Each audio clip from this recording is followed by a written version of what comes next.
Bismillahirrahmanirrahim. Assalamualaikum warahmatullahi wabarakatuh. Alhamdulillah, alhamdulillah hadana li hadza wa ma kunna linahtadiya laula an hadana Allah. Asyhadu an la ilaha illallah wahdahu la syarika lah wa asyhadu anna Muhammadan abduhu wa rasuluhu la nabiyya ba'dah. Allahumma shalli ala Muhammad wa ala alihi wa sahbihi ajma'in. Amma ba'd. Saudara-saudara sekalian, Bapak yang saya hormati, alhamdulillah kita telah menunaikan sesuatu hal yang besar. Tidak disadari bahwa ketika kita merutin biasa saja dianggap hal yang kita sedang lakukan atau yang baru kita lakukan itu hal yang biasa saja. Padahal saudara-saudara sekalian, kalau kita melihat apa yang telah kita kerjakan barusan tadi, yaitu sholat maghrib berjamaah dan kemudian dilakukan selanjutnya adalah bahasa kita wiridkan, itu hal yang teramat penting dan sangat penting, terpenting di dalam kehidupan kita. Karena itu Bapak dan Saudara sekalian, sering kita lakukan, maka seolah-olah itu hal yang biasa-biasa saja, sudah biasa banget. Tapi ingat Bapak dan Saudara sekalian, hal yang pertama yang harus kita rasakan dalam hati yang barusan kita kerjakan, sholat berjamaah, wiridan, itu hal yang sangat luar biasa. Kalau menilai Bapak dan Saudara, penilaian itu jangan yang terlihat mata. Karena penilaian yang terlihat mata itu kadang-kadang penipuan. Nah, kita ini biasanya kan melihatnya pakai pandangan mata. Nah, seolah-olah mata berpikiran kita, penilaian kita yang kita lakukan barusan tadi biasa saja. Tapi ingat bahwa penilaian yang hanya didasarkan pada pandangan mata itu pasti banyak menipunya. Contoh, nanti contoh yang masuk. Contoh, berapa ribu tahun manusia ditipu oleh pandangan mata. Apa itu Pak? Matahari. Ribuan tahun Pak, orang memandang matahari itu sebesar bintang gelas atau besar cawan. Tapi apa yang itu? Kalau orang itu menilai hanya sekedar pandangan mata, ketika dialihkan meloncat ke arah yang lebih tinggi daripada pandangan mata, yaitu akal, maka kita menilai matahari bukan sebesar piring, tapi ribuan kali daripada bumi kita, ratusan kali dari bumi kita. Itu artinya tingkatan sudah meningkat. Apakah kita lakukan tadi sudah menilai seperti itu? Yang terlihat, kemudian pakai ilmu dalam bahasa kita, melihatnya pakai ilmu. Ketika pakai ilmu, semuanya itu serba serbu. Contoh lain, kalau pandangan mata itu pasti menipu. Bapak melihat gunung biru jauh bagus, gunung itu halus begitu bagus. Tapi akal gimana ya kalau gunung itu halus begitu? Pasti enggak, pasti pakai perkonsol, bendal-bendal. Nah itulah bahayanya bahwa ketika menilai terhadap sesuatu itu sekedar pandangan mata. Kita ini pandangan mata kan, berarti kelihatan. Tapi kalau meningkat kembali pandangan mata, kemudian pandangan akal, yang naiknya lebih tinggi adalah pandangan modern dengan pandangan iman. Pandangan apa? Iman. Wah, kalau itu yang disebut pandangan kita iman ketika kita lakukan sholat berjamaah ini. Sesuai dengan ketentuan Allah dan Rasulnya, ketika kita melakukan sholat, nilainya pahalanya luar biasa. Ketika kita baru jalan dari rumah kiranya pahala luar biasa. Jangankan 3 rakaat yang sunat wajib, 2 rakaat sholat sunnah itu ada nilai pahala yang sebesar yang Bapak kenal bumi dan seisinya. Itu pandangan iman, apa? Pandangan iman. Maka Bapak yang saudara, ketika itu menjadi ukuran kita, pandangan kita menilai adalah iman, maka apa yang kita kerjakan tadi nilainya tak terhingga, luar biasa.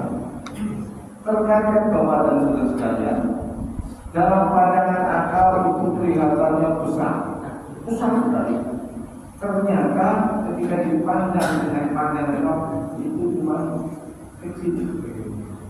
Tetapi menurut kita pandangan akal kita itu kecil, tapi dalam pandangan keimanan itu sangat besar.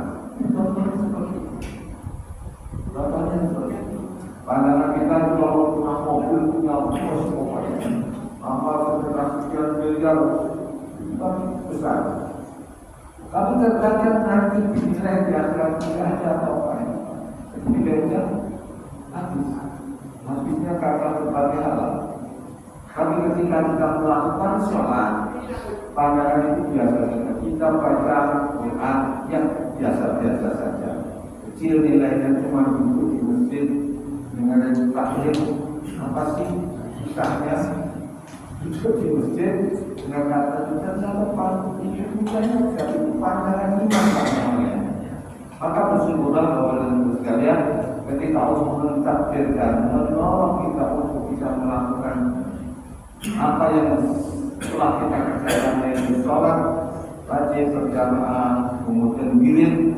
Tadi gilir kalau menentukan astagfirullahaladzim la ilaha illallah wa atubu ilaih. Kalau cuma dipikirkan cuma terlihat tidak ada nilai. Tapi kalau dipandang andaikan seorang hamba itu mempunyai dosa sebanyak pun di lautan, hanya dengan membaca astagfirullahaladzim akan aku ampuni. Gimana? Ketika kita baca la ilaha illallah wahdahu la syarika lah, lahul mulku wa lahul hamdu yuhyi wa yumiitu wa ala kulli syai'in qadir. Baca ketika itu waktu kita baca, Allah akan menurunkan malaikat untuk menjaga orang tersebut dari marah sampai pagi. Ketika kita pagi baca, maka orang itu dijaga oleh malaikat dari pagi sampai banyak sendiri. Jadi besar ya setelah waktu tidak kalau baru sholat langsung apa bubar. Itu sangat disayangkan sekali. Inilah Bapak dan Saudara sekalian, pandangan kita itu selama ini kita cuma terlihat menurut pandangan mata, pandangan akal kita baik kepada kita sekarang apa saja yang kita lakukan ini dengan pandangan keimanan. Ini ajakan kami, ajakan kita semua. Mari memandang itu amal-amal yang kemungkinan untuk asal itu hal yang sepele, tapi dalam pandangan iman itu adalah sangat besar. Bapak dan saudara sekalian, Pak, itu bisa dibuktikan enggak? Tidak. Kira-kira siapa yang bisa membuktikan ini? Namanya keimanan Pak, buktikan itu nanti yaumul kiamat. Buktinya nanti ketika kita yaumul kiamat. Contoh, apa pahala sholat tadi yang nilainya sama dengan dunia dan seisinya, itu hanya bisa dipahami oleh kita. Itu nanti di yaumil kiamat. Nanti di yaumil akan andaikan manusia bisa memahami 5% saja. Tahu 5% saja tentang itu tadi besarnya pahala. Dan orang itu diberi umur 1000 tahun untuk menghitung nikmat yang 5% tadi dua keadaannya itu 1000 tahun gak akan habis, gak akan habis. Maka Bapak dan Saudara sekalian, nanti di yaumil kiamat ketika itu sudah tergelar semuanya, Bapak bisa membuktikan ternyata apa yang dikatakan Rasulullah SAW bahwa nilai dunia dan seisinya apa yang terjadi itu nanti di yaumil kiamat itu hanya sebesar apa yang saya tahu. Siapa tahu? Apa? Pilih. Bukan. Bukan pilih. Ayo, siapa? Sabda Nabi. Sebesar apa? Sebesar. Bukan. Ayo. Sebesar apa sayap nyamuk yang sebelah. Nyamuk itu nggak kecil, kurang senilai apa sayap nyamuk itu pun cuma satu. Itu dunia dan seisinya nanti. Ternyata begitu kita bisa membuktikan itu nggak akan bisa terjadi. Nanti kalau Bapak mati mendapat itu. Demikian juga terhadap berkaitan dengan hadis ini yang berkaitan dengan larangan-larangan yang kita yang disampaikan oleh Rasulullah SAW untuk menjauhi larangan dan kemudian memenuhi perintah. Maka perintah agama itu sungguh teramat penting. Apa yang kita ketahui laksanakan, walaupun itu cuma 2 rakaat sudah azan, walaupun cuma astagfirullah 3 kali. Jangan lakukan basuh, jangan lakukan. Cuma baca dulu 3 kali. Itu nilainya tak ada. Andai kan itu orang sudah begitu melihat kasih apa yang terlihat di dunia itu, maka nilainya di akhirat itu hanya sebesar sayap nyamuk yang cuma 9. Itu gambar Rasulullah. Nanti kalau Bapak mendapat rahmat Allah dan kemudian itu benar kata Rasulullah SAW, apa yang berusaha mati-matian, apa yang mati-matian bertahun-tahun sekarang ternyata hanya sebesar apa sayap sampai berrebutan itu cuma berpikir saat nyamuk yang cuma 9. Itu luar biasa. Maka pandangan kita apa saja yang kita lakukan adalah pandangan iman. Pandangan mata nipu, pandangan akal itu juga tidak sempurna. Pandangan iman itu adalah yang terpenting. Bapak dan sekalian dirahmati Allah Subhanahu wa taala, mari kita lanjutkan kembali tentang kajian hadis yang ke-9 dari Al-Baqarah.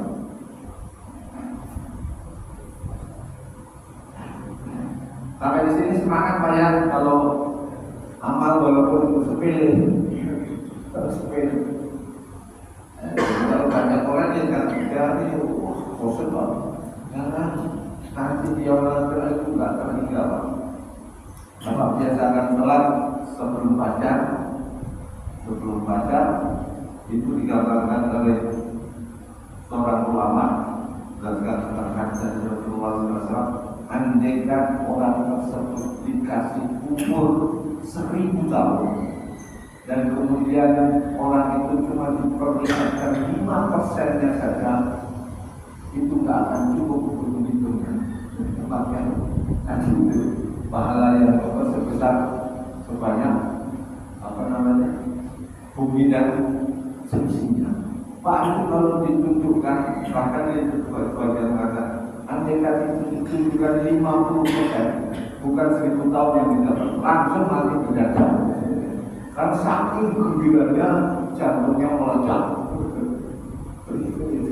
Itu gambaran yang ekstrim Pak. Andaikan begitu habis sholat diperlihatkan dulu itu pokoknya itu senyuman itu hanya sekitar cuma 50%. Orang itu tidak 1000 tahun Pak, langsung mati karena jantungnya meledak saking gembiranya.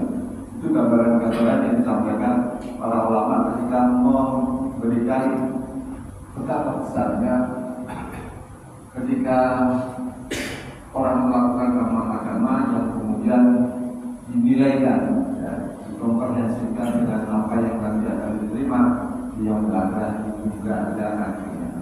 Baik Bapak dan Saudara sekalian, dengan Allah sampai di sinilah penyemangatnya. Jadi nggak usah banyak lupa. Kita datang di sini itu diminta kita diampuni Pak. Sering kan kita melihat itu. Baik Bapak dan Saudara sekalian, harus yang ke-9 kemarin berkaitan dengan larangan dan perintah. Bisa tulis Pak ya, biar saya juga kalau boleh terus itu juga semua terjadi.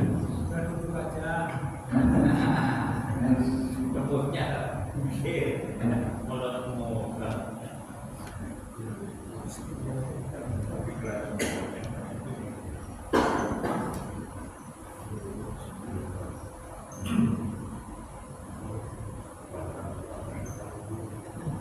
Karena disebutkan ada larangan. Mari sudah saya sebutkan ini, kemudian perintah. Dan kita bahas tentang larangannya dulu. Saya kemarin berjanji 3 pertemuan. Larangan itu yang berhubungan dengan perilaku kita tadi. Di sini ada haram, di sini ada makruh tanzih. Kalau bahasa ini makruh adalah bahasa yang mudah dipahami. Makruh tanzih.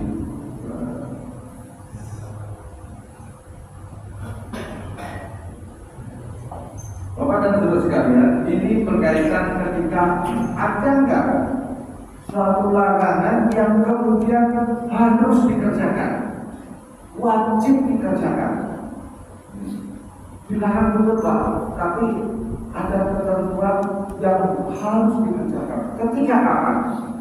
Maka di sini ada namanya maqasidus syariah. Maqasid syariah. Salah satu di antaranya ini ada 5 mabad itu, 5 dasar mabad ini, 5 dasar.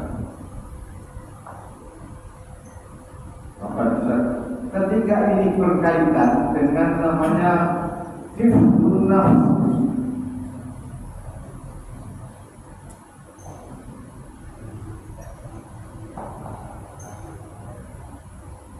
menjaga nyawa, perintah, larangan. Tapi ketika dikhawatirkan itu bisa mengkhawatirkan, bisa tercabutnya nyawa seseorang, itu larangan itu bisa dilakukan, tapi tidak boleh semena-mena. Terkadang juga ada perintah, juga ada larangan berbarengan. Kalau sudah berbicara tentang maqasidus syariah, yang kategorinya adalah menjaga nyawa kita. Contoh, Bapak kebun pasir, ternyata di sana kelaparan, adanya saya mau pakai babi bumbang, baru kita kasih itu bisa dimakan. Nah, babi yang haram. Jelas perintahnya tidak boleh makan babi. Ketika seseorang boleh, wajib bahkan wajib memakan babi itu cuma satu-satu. Jadi maka ketika keadaan seseorang itu akan membahayakan nyawanya, maka kaitannya dengan kenapa ini diperintahkan selama makos dan tujuan syariat itu diberlakukan. Kalau tujuannya itu salah satu adalah menjaga nyawa, menjaga agama, menjaga keturunan, menjaga akal, dan menjaga harta. Salah satunya itu boleh membunuh. Ketika dia menjaga harta, orang dirampok, dan dia membela diri, kemudian bisa kalahkan perampok itu dibunuh. Boleh membunuh itu. Ada membunuh dilarang, tapi ketika nyawanya terancam, boleh membela dan kemudian dia tidak berdosa. Ini terkadang begitu. Larangan pun Bapak dan Saudara itu ada ketentuan-ketentuan yang mesti harus dikerjakan,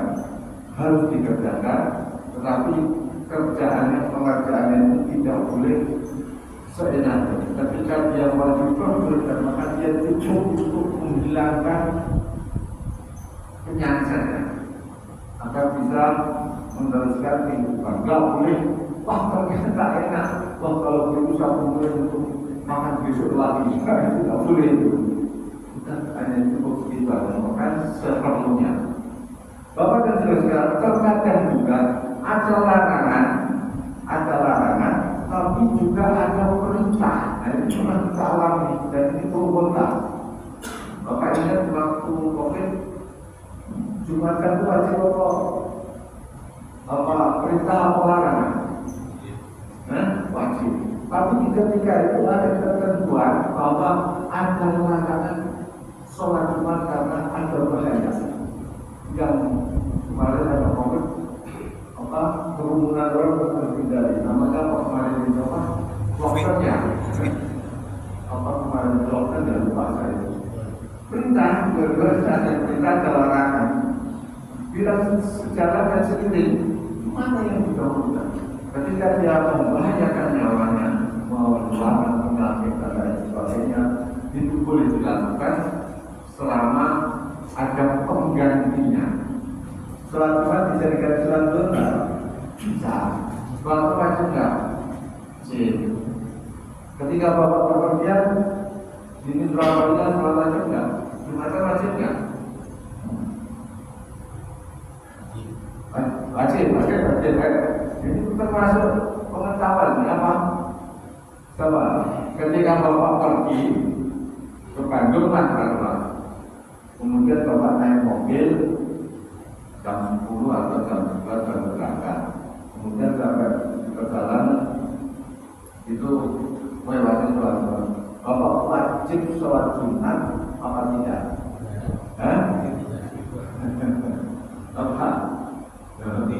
Tidak wajib, Pak. Kalau perjalanan itu tidak wajib sholat Jumat. Nah, tidak wajib sholat Jumat. Wajibnya apa? Sholat zuhur. Nah, kalau itu ada padanannya, maka ketika hal itu terjadi waktu kemarin itu, karena pro kontranya di situ, maka ada yang melakukan sholat Jumat, tapi tidak melakukan sholat Jumat, tapi diganti sholat. Tapi ada juga yang melakukan sholat Jumat, tapi sosialis, caranya jauh-jauh. Nah, itulah namanya faktor ulama ketika menjumpai hal larangan. Dalam Al-Quran disebutkan kan dalam Al-Qasr itu, wa ma atakum rasulu faqulu wa ma nahakum anhu fantahu. Apa yang pernah ambil kerjakan, tapi juga jangan larangan juga ditinggalkan. Ternyata dalam bahasa ilmu fikih maupun fikih ada larangan yang sulit dilakukan, bahkan kata yang wajib dimakan kalau makan nanti. Itu adalah ketentuan yang disebut maqasidus syar'i, atau dasar-dasar kenapa zakat itu diwajibkan. Ternyata agama yang termasuk dalam Al-Quran itu ada ketentuan menurut Imam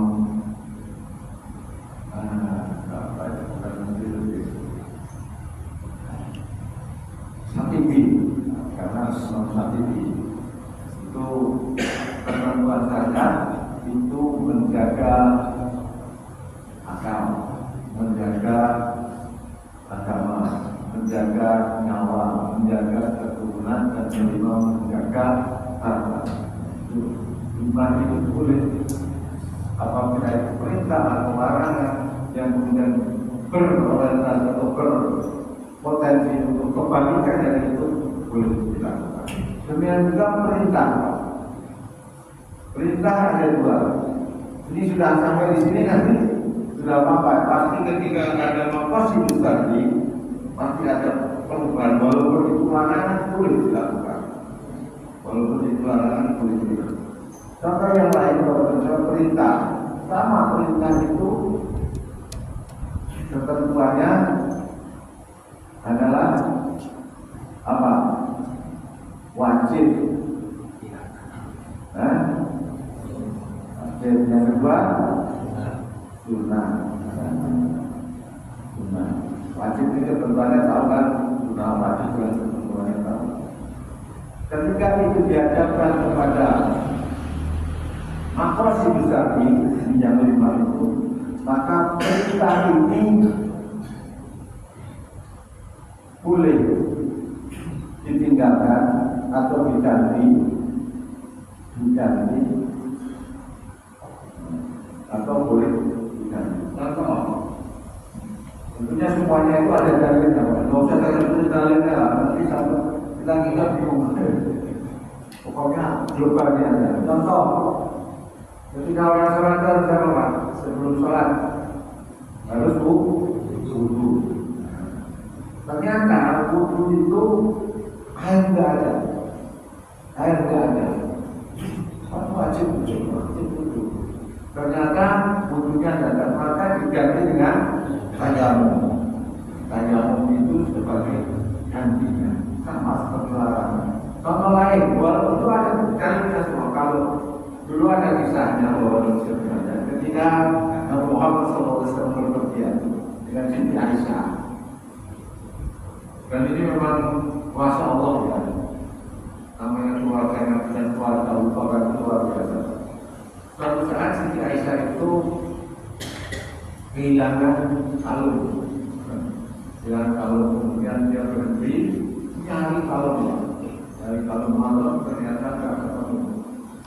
Terus akan berhenti di suatu tempat karena itu pemberhentian lama dan kemudian tidak menemukan air, dan air persediaan itu cuma sedikit, tidak bisa untuk rombongan untuk dijadikan apa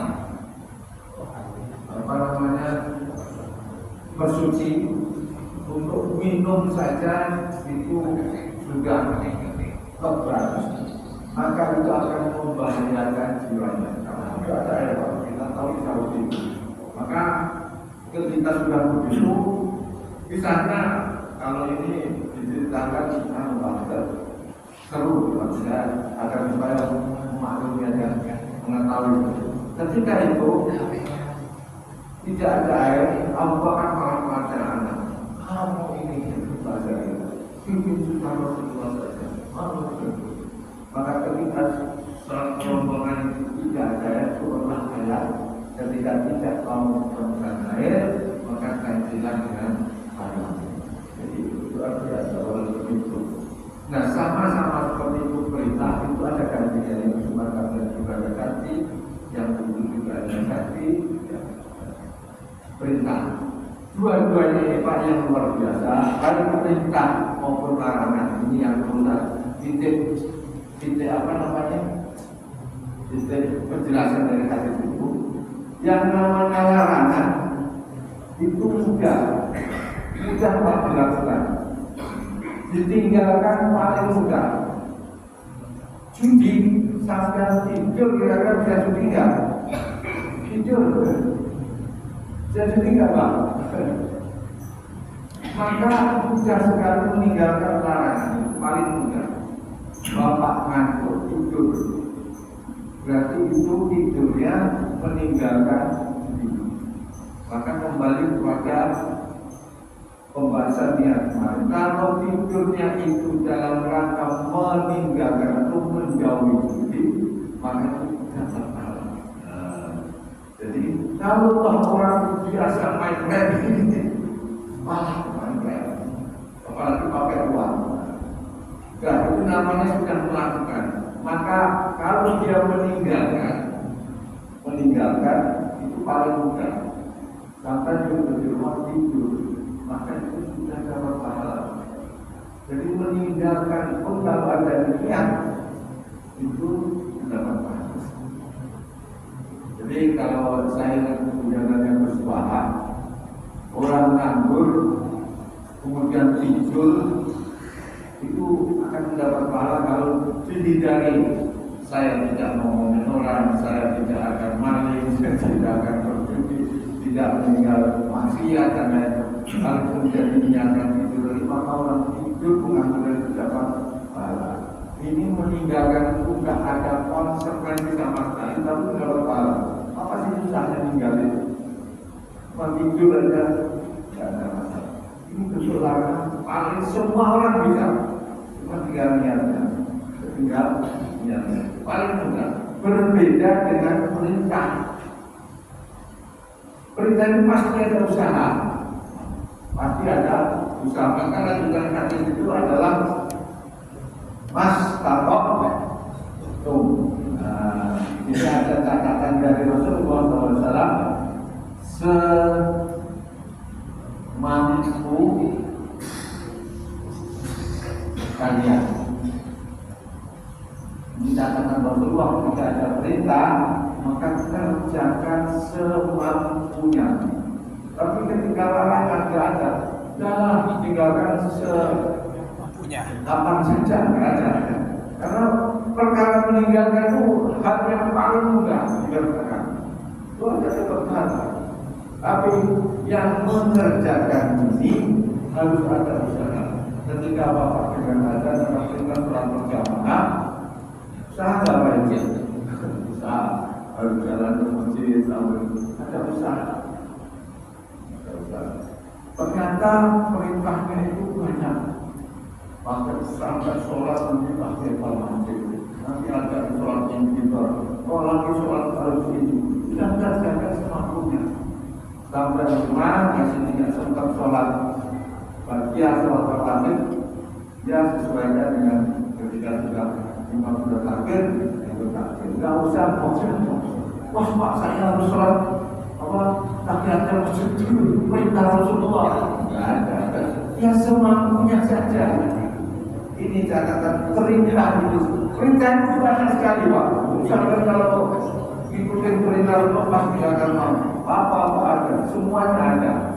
Maka catatan dalam hadis ini adalah mas tatok semampu kalian. Sampai di sini Bapak dan Ibu sekalian, penjelasan di sini. Nanti terakhir adalah kasratus soal, banyaknya pertanyaan dan menghancurkan umat-umat sebelum kalian. Ini penjelasan dari hadis yang ke-9. Ada catatan di situ, ada yang dijauhi itu ada 2 bentuknya. Dilihat dari hukum aktivis, hukum apa? Itu antara yang haram dan yang makruh. Kemudian 2 ini akan kita sebutkan. Yang wajib perintah. Perintah catatannya bukan semuanya, tapi semampunya. Maka ada kaidah yang disebut layu roku bulu, walatut roku bulu. Kalau kamu tidak bisa ambil semuanya, jangan kau tinggalkan semuanya. Contoh, anjuran Rasulullah SAW baca puluh falak nasi pada itu 3 kali 3 kali. 4 kali 3 kali puluh sama pada setelahnya. Tapi puluh falak nasi agak lama. Yang waktu padahal masih ada yang dikejar lagi. Nah cukup jangan tinggalkan, baca 1 kali saja. Boleh. Ini namanya mas talok. Bapak-bapak dan saudara sekalian, itulah pembahasan tentang hadis yang ke-9 dari Al-Fatihah. Jadi ini berkaitan dengan 2 hal. Yang satu larangan mutlak harus dilakukan, dikerjakan, larangan itu harus dibuang, tidak boleh dikerjakan sama sekali kecuali catatan tadi berhubungan dengan makhluk hidup. Kemudian yang kedua adalah perintah yang wajib tidak sunnah, tapi yang wajib pun ada dengan mas tabakum. Dengan kita dalam perjalanan sholat tidak bisa, sholat bohong namanya mas tabakum juga. Mungkin itu bahwa dan sekalian maksudnya sudah masuk Mesir dan insya Allah untuk besok itu ketikanya seperti ya. Ya sekalian nanti Allahumma salli ala sayyidina